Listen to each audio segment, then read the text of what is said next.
साटा तो नाचे के पड़ी चौकी तो कमर उमाचे के पड़ी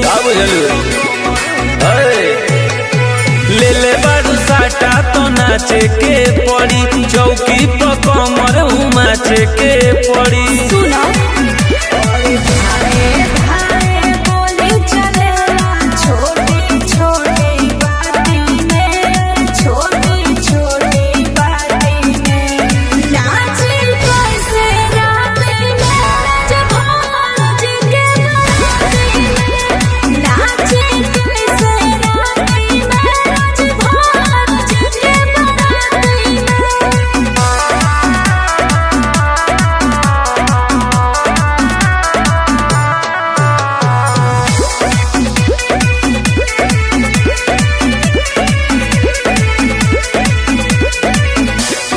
पता कमर बड़ी डर लगता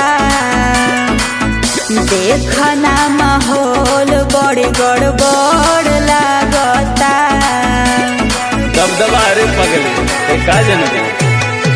ले ले बारू साटा के पैसा सधावा लहे लहे गोदी कमरिया हिलावा मुआ दे बका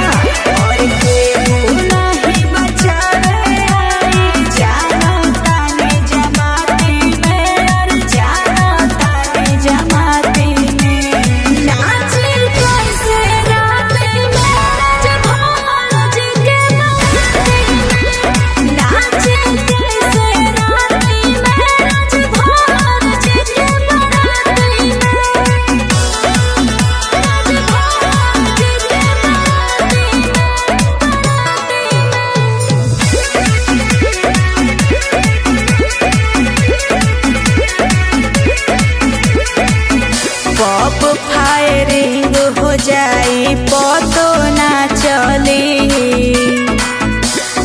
एको मिनट नाटक है बड़को बाहुबली